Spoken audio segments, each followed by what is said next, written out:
Hər birinizi salamlayıram. Mən Sara Müzəffər, kanalıma xoş gəlmisiniz. Hardasa demək olar ki, son 2 gün və tarixdən MIQ imtahanına az qalıb. İyul ayının 4-üdür. İstədim ki, keçən il düşən sualların üzərindən bir keçək, baxaq görək nə var, nə yox, nə düşə bilər, nə düşüb, bizi harda, nə ilə çaşdırırlar o formada. Keçən il 2023 yenə eyni şəkildə, eyni səviyyədə keçirilən imtahanlardır. Bu il də əslində elə bir ciddi dəyişiklik düzü gözləmirəm. Sadəcə sertifikasiya imtahanında bu qədər ciddi şəkildə demək olar ki, hər imtahanda müəllimlərin hər hansısa bir narazılığı, istər-istəməz bizdə MIQ üçün də biraz həyəcan doğurur ki, görəsən MIQ-də də belə bir şey olarmı, problem olar yoxsa yox. Amma mənə elə gəlir ki, tarix müəllimləri olaraq məncə hər şeyə hazırlıqlıyıq. Yəni düşünmürəm elə bir ciddi fərq, çətin tipli bir suallar təbii ki olur, amma o qədər problemli suallar olacağını düzü gözləmirəm. Keçən il 2024-də necə düşübsə, bu il də eyni şəkildə çox güman ki, suallar istifadə ediləcək. Zaten aşağı-yuxarı MIQ-in bir forması var, o formada salırlar. Və yəni 5-6, yəni maksimum 7 sualın içərisində ola bilər ki, maksimum biz nəsə bir çətinliyə düşək və orada nəyləsə bizi çaşdırmaq istəsinlər və onu görə bilməyək. Belə şeylər olur. İndi baxaq görək keçən imtahanlarda nə istifadə edilib. Keçən il imtahan bitən kimi o 40 sualın şərti də mənim yadımdaydı. Onları qeyd eləmişdim, YouTube-da paylaşmışdım. Amma müəllimlərdən səhv eləmirəmsə Nuriyə müəllimədir. Hə, Nuriyə müəllimə belə sağ olsun hazırlayıb, biz də ondan istifadə edirik. Məsələn, belə bir sual var idi, səbəb-nəticə əlaqələri ilə bağlı. Bu sual əhatə eləyir Azərbaycan tarixində Hülakülərin dövrü, Monqolların yürüşü, yəni 13-14-cü əsrlər dediyimiz hissə. Təbii ki, o hissədən yenə bizə sual gələcəkmi? Əlbəttə ki, gələcək.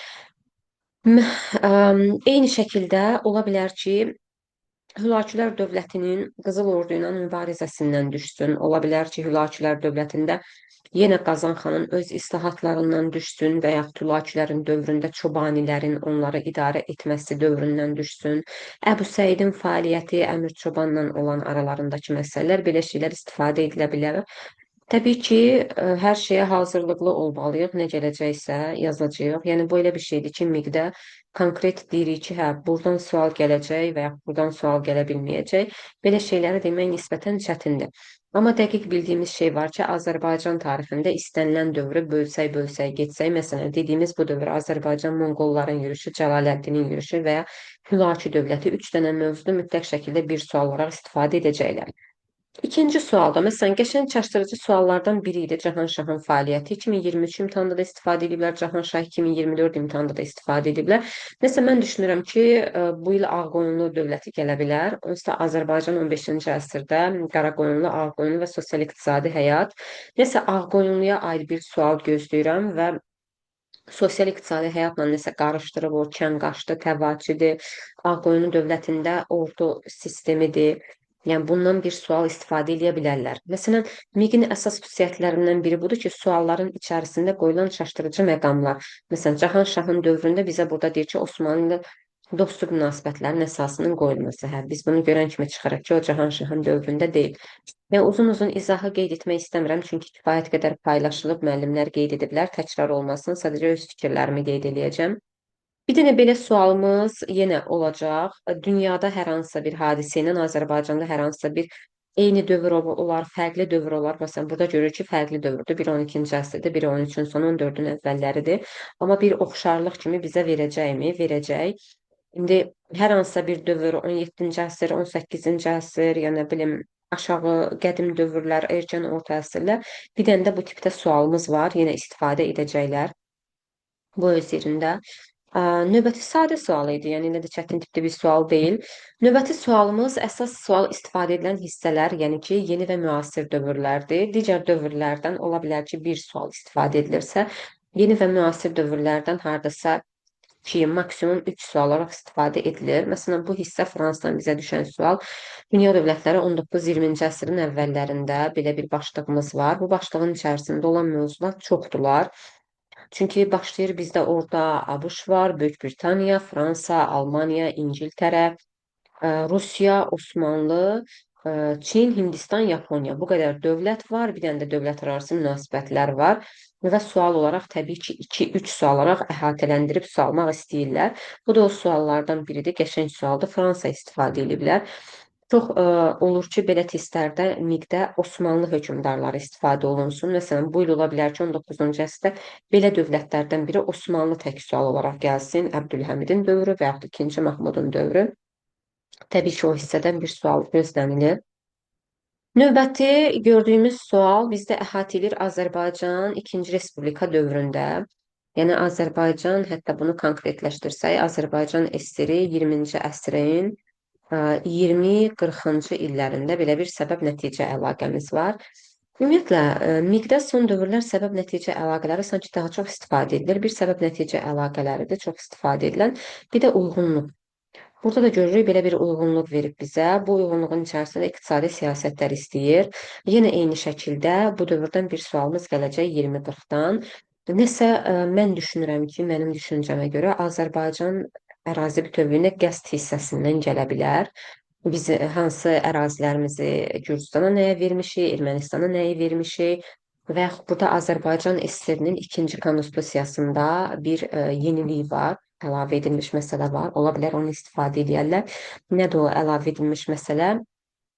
O ki, birinci konstitusiyası əsasən yaradılmış Azərbaycan Mərkəzi İcraiyyə Komitəsi həmin bu ikinci konstitusiyaya əsasən ləğv edilir və Ali Sovet yaradılır. Yəni belə bir şey var, ola bilər bunu istifadə eləsinlər. Yenə bu tipdə bir sualımız olacaq. Növbəti Səfəvilər dövründə yaranmış sultanlıqları istəyir bizdən. Belə bir sual, bilirsiniz, məsələ nədir? İndi burada sultanlıqlar olaraq verib. Belə bir sual sosial-iqtisadi həyatın içərisinə və yaxud da kənarda qalan xırdapara məsələlərin içinə bir sualla daxil olmağa çalışırlar. Buna görə son dövrlər, son günlər əsas diqqətimizi nəyə yönəltməliyik? Sosial-iqtisadi həyata, xanlıqlar dövrünün sosial-iqtisadi həyatı, Səfəvi dövründə sosial-iqtisadi həyat, 9-11 sosial-iqtisadi, nə bilim 15-ci əsr olsun, elə xanlıqların özü ən problemli hissələrdən biri, bilirsiz, qarışıq hissələrdən biri nədir? Məsələn, Ağa Məhəmməd Qacarın Azərbaycana yürüşü zamanı birinci yürüşü, ikinci yürüşü, hansı xanlıq tutulur, hansı xanlıq onunla nə bilim əlaqə saxlayır, hansı xanlıq onun asılılığını qəbul eləmir. Yəni belə xırda hissələrdir. Məsələn, Rus Qacarların içərisində birinci Rus Qacarda, ikinci Rus Qacarda, məsələn, ikinci Rus Qacarda hansı ərazilər azad edilir, hansılar azad edilmir. Bizim məsələn testdə ən çox qarşımıza çıxan o bütün tamamilə sözlərdir ki, çox vaxt deyirik ki, belə bir şeylər yazılıbsa yanlışdır. Amma ikinci Rus Qacar dövründə biz deyə bilirik ki, Şuşa, Quba və Bakı bunlardan başqa bütün tutulmuş ərazilər ruslardan azad edilir. Və belə şeylərə fikir vermək lazımdır. Növbəti sualımız konferanslar. Ümumiyyətlə konferanslardan hardasa 3-4 sual olaraq istifadə edilir. İkinci Dünya müharibəsindəki konferanslardan belə bir sual istifadə edilmişdi. İndi ola bilər ki, bu dəfə konferanslardan istifadə ediblər. İmtahanda İkinci Dünya müharibəsinin özündən sırf həmin o dövrdə döyüş siyasi tarixinə aid olan bir hadisə gəlsin. Çünki İkinci Dünya müharibəsində hadisələr nisbətən çoxdur. Atlantika xartiyası olsun, Lend-Liz qanunu olsun, Anti-Hitler koalisiyası, Sovet-Alman cəbhəsində döyüşlər, Uzaq Şərqdə döyüşlər, Afrikada döyüşlər, 40-cı ildə Almaniyanın tutduğu ərazilər, 41-də tutduğu ərazilər, nə bilim, qış müharibəsi, qəribə müharibə, hadisə çoxdursa çoxdur. Deməli, sual gələ bilmə ehtimalı da varmı? %100 şəklində var. Növbəti xəritə. Xəritələr ümumiyyətlə son dövrlərdə 2023-24 daxil olmaqla çox istifadə edilir hədsiz şəkildə. Hardasa 8-9 sual xəritə olur. Bu xəritələri də nə etmək lazımdır? Ən yaxşısı, çox güman ki, müəllimlərimizin böyük bir hissəsi vəsaitlərdən hazırlaşır. Amma imtahanın son günlərində əsasən 9-cu sinif və 11-ci sinif ümumi tarix dərsliklərini PDF yükləyin Trims Edu az saytından. Baxın, orada necə deyirik, 19-20-ci əsr xəritələri və 1918-45 arasında xəritələr. Bu xəritələrə baxın, hansı dövlət harda yerləşir, onlara diqqət göstərin. Eyni şəkildə Azərbaycan tarixində də, çünki xəritə bizdə istifadə edirlər. Bu sualda da gördüyümüz kimi, yenə görürsünüz, bu sualda 19 20-ci əsr dünya dövlətləri hissəsindədir. Bayaq bir sual gördük Fransaya aid. İndi Müqəddəs İttifaqdan danışır, Viyana Konqresindən danışır. Bir sual gördük bu formada, artıq iki sualımız burada istifadə edildi. Hətta məncə qabaqda bir dənə də sual istifadə ediləcək bu bölmədən. Sonra Azərbaycan İkinci Respublika dövründə görürsüz, bölüblər bu hissəni. Bayaq gördük ki, həm İkinci Respublika, bunu qeyd eləyək ki, 20-ci əsrin 20-80-ci illəri gedir də. Bayaq 20-40-dan bir sual gördük, iqtisadi siyasətlərlə bağlı, bu hərbi kommunizm, yeni iqtisadi siyasət. İndi də 50-80-də İmam Mustafayevin dövrünə aid bir hadisə görürük.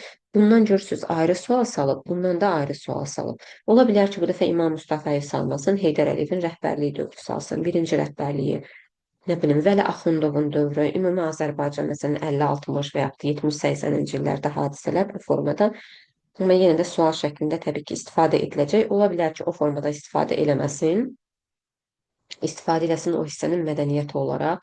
Çünki mədəniyyət də, düzdür, bizdə səhv eləmirəmsə çərçivədə 4 sual olaraq göstərilir. Onun biri ümumi tarix düşür, 3 Azərbaycan tarixi düşür, amma çox vaxt mədəniyyətin sırf özündən bir dənə Azərbaycan tarixi, ümumi tarixdən də bir dənə, digər yerdə qalan iki mədəniyyəti isə hər hansısa bir prosesin tərkib hissəsində, sualın tərkib hissəsində verirlər. Osmanlı hökmdarları, yəni Osmanlı hökmdarlarının MİQ-də uzun zamandır ki, bu formada sual istifadə edilir. Ona görə Osmanlıda biz diqqətlə yanaşmalıyıq kimlərin dövrünə.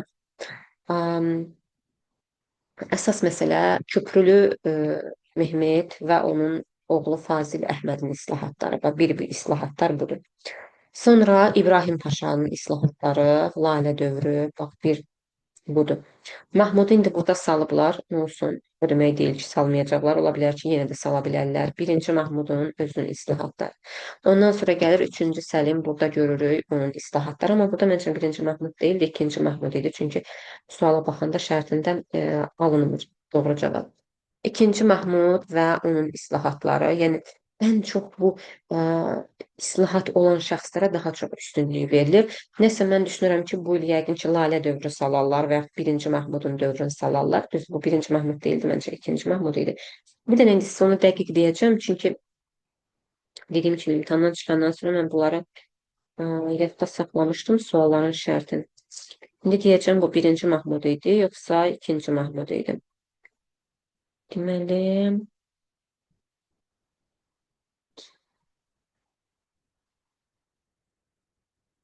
hə, birinci Məhmud idi. Birinci Məhmuddur. Sadəcə olsun ki, yəqin sualın şərtini qoyanda zaten müəllimə də əvvəldə qeyd edib ki, şərt xarakter daşıyır da tam içəriyin əhatə eləmir. Çox güman ki, burada verilənlər sadəcə sual tərtib olunsun deyə olub. Ona görə doğru cavabı tapa bilirik.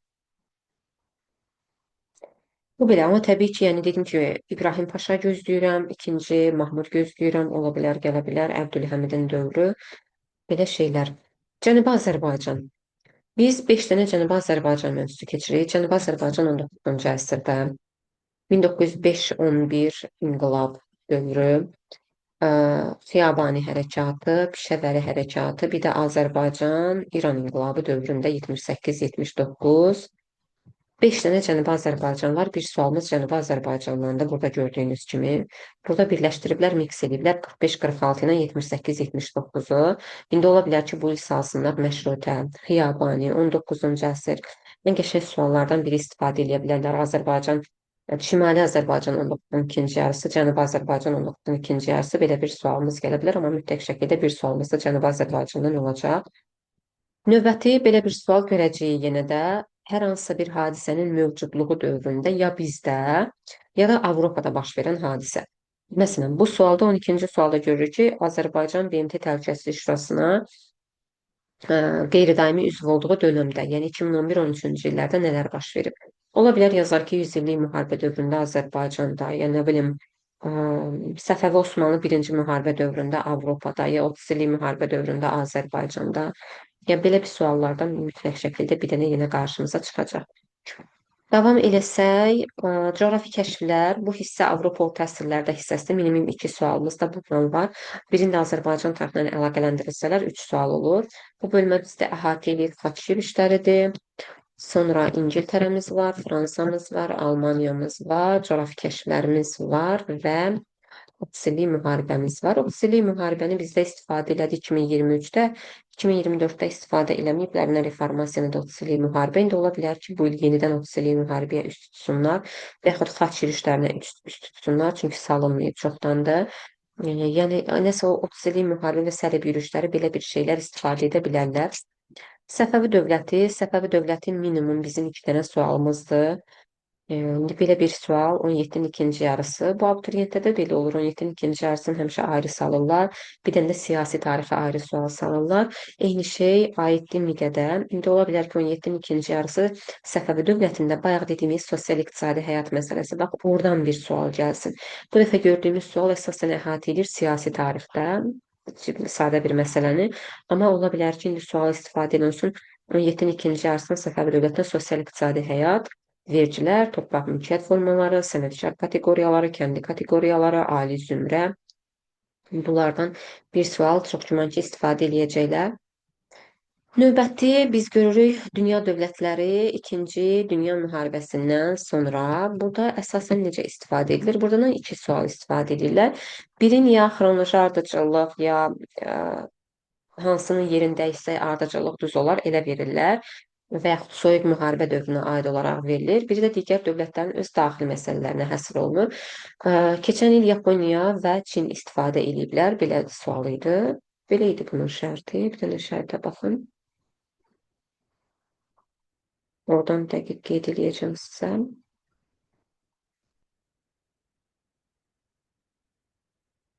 Aha, şərt belədir. Yaponiya 20-ci əsrin 50-60, Çində 20-ci əsrin 70-80-ci illərində hər ikisinə aid ayrı-ayrı uyğunluq istəyir bizdən. Belə bir sual verir, biz də uyğunlaşdırmaq üçün nəyə nə gedir, nəyə nə getmir. Amma bu sualın tərkib hissəsi məncə belə deyildi. Çünki bu sual üzərində mən çox düşünmüşdüm və mən düşünürdüm ki, yəni yazdığım cavab doğrudur, amma bu sual məndə səhv çıxmışdı və hələ də onun səhvliyi ilə razılaşmıram və təəssüf ki, imtahanı da tez bitirmişdim. Bir saata çıxmışdım. O da adam otur gözlə ki, imtahan qurtaracaq, ondan sonra bir 10 dəqiqədə yekunlaşacaq, sonra sənə göstərəcəklər ki, suallar hardadır. Ona da insanın səbri çatmır.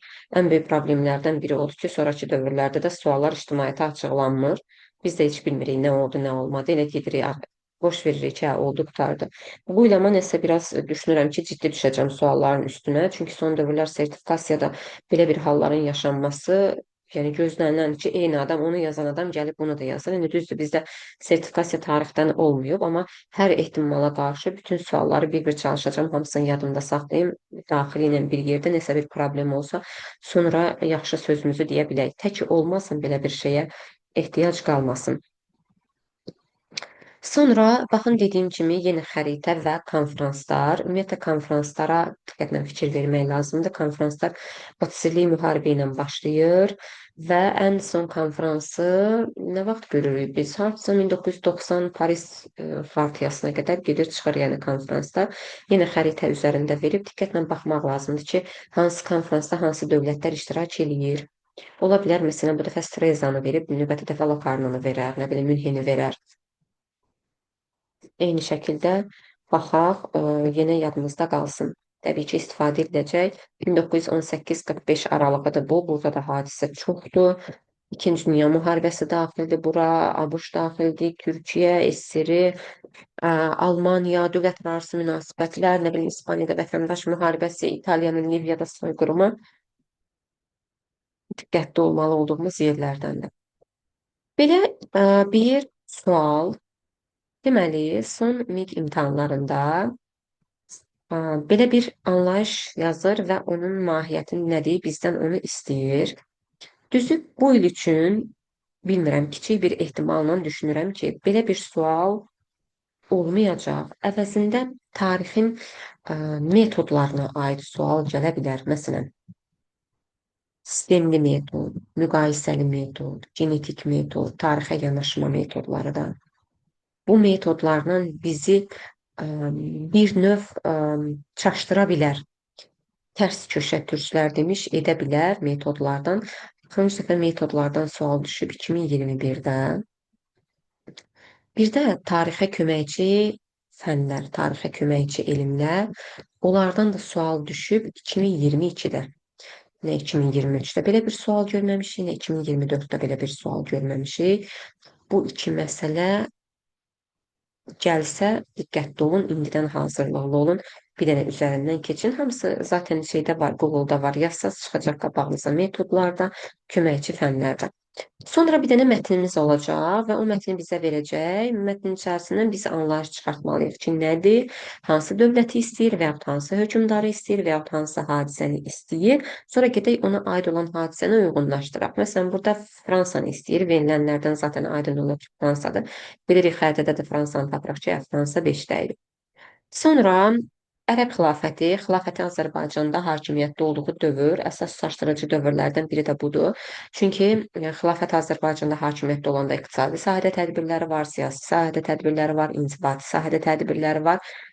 Torpaq mülkiyyət olsun, vergilər olsun, bunlardan qarışdırıb sual olaraq istifadə edə bilərlər. Məsələn, keçən istifadə edilən bu sual sadə sual idi.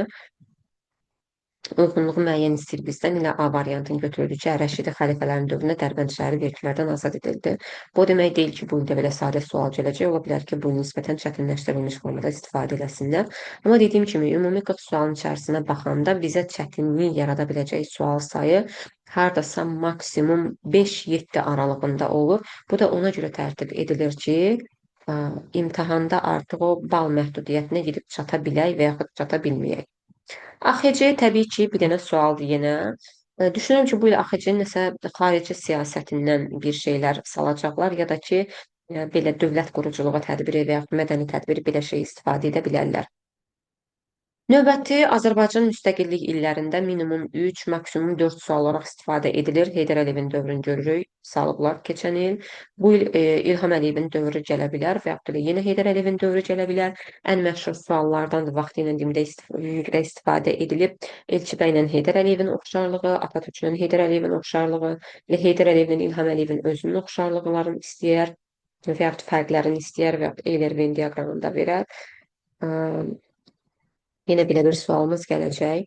Sonra Azərbaycan 19-cu əsrin ikinci yarısında, bu sualda da yadımdadır, imtahanda da çaşdırıcı məqam istifadə eləmişlər. Fikir verirsiniz, yazıb Yelizavetpol qəzası. Yəni belə şeylərə imtahanda maksimum diqqətli olmaq lazımdır. Bir-bir bütün cümlələri, sözləri oxumaq lazımdır ki, burada məni nə ilə çaşdırmaq istəyir. Eyni, yaxşı ki, elə bu suallar arta-artadır. Burada da 22 və 23-də də yenə eyni şəkildə burada Yelizavetpol qəzası yazıb və gedir variantlarda da elə yazır ki, 1-2-də yazır, 2-də yazır. Biz bilək ki, bu hansıdır və yaxud hansı deyil. Qəza dedikdə 1840 görən kimi çıxır ki, 60-da quberniyadır. Onda deməli 2 dənə digərini götürəcək. 23-də də yenə eyni şəkildə. Eradan əvvəl 1-ci əsr yazıb, Roma imperiyasından asılı hala düşmə yazıb, yanlışdır. Yəni 4-ün 1-ci yarısında İskəndər qulları yazıb, yanlışdır. Yəni belə şeylərə ciddi şəkildə diqqət yetirin. Bir dənə diqqətli olun, tələsməyin, həyəcanlanmayın. Nəticə inşallah yaxşı gələcək. Birinci Qarabağ müharibəsi. Keçən il Birinci Qarabağ müharibəsinin 2 dənə sual istifadə ediblər. Düzdür, digər istifadə edilən indi gəlib verəcək xəritə üzərində Kəlbəcər və Ağdam şəhərləri ilə bağlı olan sual. İkinci Qarabağ müharibəsində istifadə eləmişlər içərisində. Amma çox güman ki, bu il artıq Azərbaycan tarixi 9-cu sinifdə antiterror falan əlavə edilib.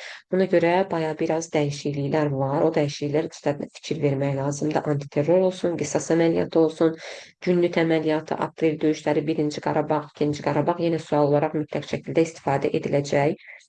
Növbəti Azərbaycan, deməli, qədim dövr dövlətləri, Mannaya aid belə bir sual görürük. 2 dənə sual olaraq istifadə edilir. Birini gördünüz, Atropatena, Albaniya istifadə ediblər, digəri isə Manna sualıdır. Sonra Türk dövlətləri klassik feodalizm dövründə burada Dehli sultanlığı salıblar bizə. Məsələn, bunun üçün Teymurilərdən, Monqollardan, Osmanlıdan bir şey gözləyirəm. Görək indi nə olacaq. Xələtlər verib yenə sadə, elə də çətin bir sual deyildi.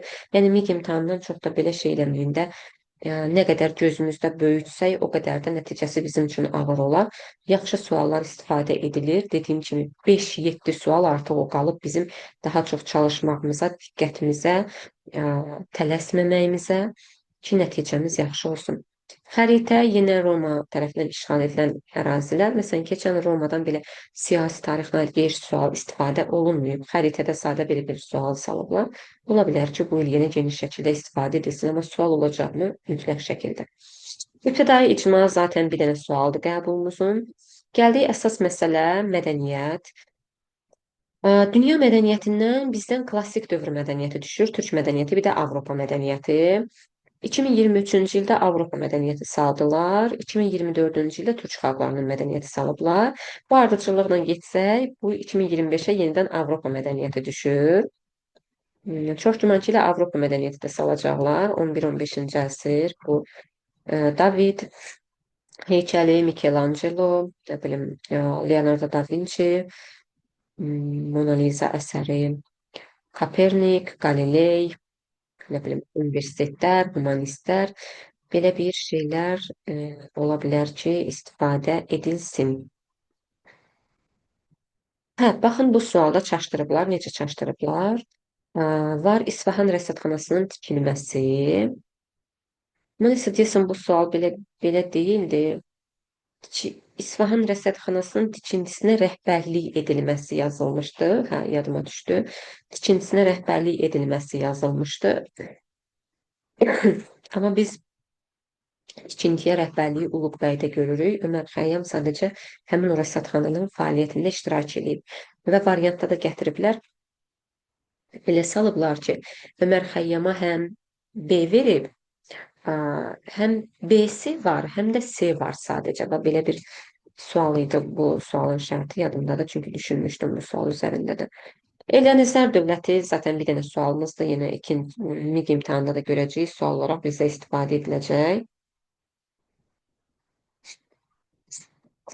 Sonra yenə belə bir idarə etmə ilə bağlı sualımız var. Dediyim kimi görürük ki, bir iqtisadi siyasət soruşub bizdən keçəni, bir idarə etmə ilə bağlı soruşub. Bu il yenə ola bilər ki, tarixə yanaşma metodları, bir də köməkçi fənlər. Yəni bu sadəcə mənim ehtimalımdır. Çünki biraz analiz edəndə baxırıq ki, son dövrlər istifadə edilməyib, istifadə edə bilərlər, elə bilərlər. Məsələn, təqvim məsələsi. Təqvim məsələsi axırıncı dəfə 2021-ci il qəbulunda istifadə edilib. Yunan təqvimi və Roma təqvimi istifadə eləmişdilər. Hicri qəməri heç demək olar ki, istifadə edilməyib, uzun müddətdə edilmir. Yunan Romadakı ən asan təqvim məsələlərindən biridir, düşsə lap yaxşı. Mədəniyyət Azərbaycan tarixində sırf mədəniyyətin dediyim kimi özünü gördüyümüz iki dənə sual olur. Bir Avropa, bir də Azərbaycan tarixi. İstifadə edib 19-20-ci əsr mədəniyyətindən. Ola bilər ki, bu dəfə xanlıqlar dövrü mədəniyyəti gəlsin, ola bilər Səfəvi dövrü mədəniyyəti gəlsin. İntibah mədəniyyəti 13-14 təbii ki, bir sual olaraq istifadə ediləcək. Növbəti türk dövlətləri erkən orta əsrlərdə, burada Uyğur Qaraxanlı Qəznəvi var. Axunolar, Avropa Axunolar, Göytürklər olar. Xəzər xaqanlığı olar, ərəblərlə mübarizəsi filan sual olaraq istifadə edərlər bizdə mütləq şəkildə. Təbii ki, ediləcək. Yenə Azərbaycan tarixindən bağlı xəritə var. Bu dəfə də düşünürəm Azərbaycan müasir tarixindən bağlı xəritə gələcək. Mənə isə antiterrora qarışdırıb verə bilərlər o xəritəni. Burada da Kəlbəcər və Ağdam şəhərlərinə aid xəritə sualı istəyirdi bizdən. Sonra baxın yenə eyni hissə 19-20-ci əsr dövlətlər. Görürsünüz bir dənə də sual var burada. 19-20. Bax bu sualda yadımdadır ki, bu sualın tərkib hissəsində çaşdırıcı məqamlar var idi. Tutaq ki, məsələn, Monroe doktrinasına Avropa qitəsi, yox, Avropa qitəsində yox. Hə, Gent müqaviləsində, məsələn, İngiltərə Amerika qitəsinə, yox, ABŞ-a sadəcə qitə, o boyda Amerika qitəsindən nə işi var? Belə bir şey idi. Bir də, hə, baxın burada 5-də Fransanın Alman ittifaqına məğlub olması, bax bu da çaşdırıcı məsələ idi. Burada biz baxmalıyıq ki, Fransa Alman ittifaqına məğlub olur və nəticə bizə verib ki, inqilaba qədərki sərhədlər bərpa edilir. Fransanın inqilaba qədərki sərhədləri bərpa edilir Viyana konqresində. Alman ittifaqı da Viyana konqresində yaradılıb. Necə baş verə bilər bu şey? Bax belə şeylərə biraz diqqət yetirmək lazımdır. Sonra dediyim kimi Səfəvi zaten siyasi tarix mütləq şəkildə bir dənə sualdır. İsmayılla Təhmasib veriblər. Ola bilər ki, Abbas gəlsin, birinci Abbas, ikinci Abbas, Süleyman, Hüseyin. Fərqi yoxdur. Rus Qacar'a aid belə bir sualımız var. Ola bilər ki, çox güman, yəni gözləyirəm ki, bu dəfə Rus Qacar'dan nəsə səbəb nəticə əlaqələri ya da uyğunluq gözlənilmişdir kimi bir sual istifadə edəcəklər. Amma yenə düşəcəkmi? Təbii ki, düşəcək. Fədal dövlətlər təbii olaraq, yəni ki, istisnasız şəkildə bir dənə sualımızdır. Keçən il görülür istifadə edib, bu ildə istifadə edəcəkmi? 100% təbii istifadə eləyəcək. Baxın, bu sualın içərisində də tutaq ki, bəs yazıb bax 859 Şirvanşahlar dövləti. Yəni imtahanda belə şeylərə ayıq olmaq lazımdır. Belə şeyləri götürdüksə, ardıcıllıq rahat bir şəkildə gələcək və yaza biləcəyik. Səbəb-nəticə əlaqəsi verib soyuq müharibəyə aid İkinci Dünyadan sonra bu dəfə ola bilər ki, soyuq müharibəyə aid ümumi bir sual versin, mətn sualı versin, onun anlayışını bizdən istəsin və yaxud xronoloji ardıcıllıqda hadisələrin yerin dəyişmə versin ki, mən elə gözləyirəm. İndi görək onun da nə gəlir. Zaten 2 gündən sonra biləcəyik, az qalıb. Son sualımızda qeyd eləyək. Bu Nadir Şah Ağa Məhəmməd açın 2021-dən bəri mix sualların demək olar ki, hamısında Ağa Məhəmməd Şah da var, Nadir Şah da var, sual olaraq istifadə eləyirlər. Bu dəfə Qacarın yürüşlərini mən düşünürəm ki, sual şəklində verəcəklər. Məsələn, hətta belə bir sual gələ bilər ki, Qacarın birinci yürüşündə ona tabe olan xanlıq və yaxud tabe olmayan xanlıq, ona qarşı ittifaq bağlayan xanlıq, məsələn, Qarabağ, Lənkəran belə bir şeylər istifadə edə bilər. Biz də oradan seçərik. Nadir Şahı da çox güman ki, hansısa xanla oxşar fərqli cəhətdə istifadə edilər və yaxud Nadir xan, Nadir şah belə bir şey eləyə bilər. İndi nə gəlsə, dediyim kimi, zaten indiyə qədər oxumusunuz, öyrənmisiniz, bu qədər testlər işləmisiniz. Son günlərdə əsas məsələ özünüz testlər işləyəndə bilirsiniz ki, boşluq hardadır. O boşluqlara fokuslanın, o boşluqların üzərindən keçin. Qeyd elədiyim hissələrdə diqqətli olun. Əsasən mədəniyyətlərə baxın, müasir dövrlərə baxın, konferanslar, xəritələr üzərindən keçin. Və imtahanda da nəticə yaxşı olsun. Hər birinizə uğurlar arzulayıram. Ümid edirəm ki, hər kəs öz istədiyi nəticəni əldə eləsin və imtahanlarınızda inşallah ki, nəsə bir problem olmasın. Problem olarsa, ilk başda elə özüm gedəcəm o problemin arxasıcan. Buna görə narahat olmayın. Amma yəni ümid eləyək ki, elə şeylər olmasın. Çünki Nazirliyin son dönəmlərdəki imtahanları çox bərbad və sanki müəllimləri ələ salırlar, müəllimlərlə oynayırlar. Bizə eləməsinlər. Eləsələr da heç nə. Biz tarixçilərik, bizə eləməsinlər. Belə, izlədiyiniz üçün hər birinizə təşəkkür edirəm, uğurlar arzulayıram. Bol bol sağ olun.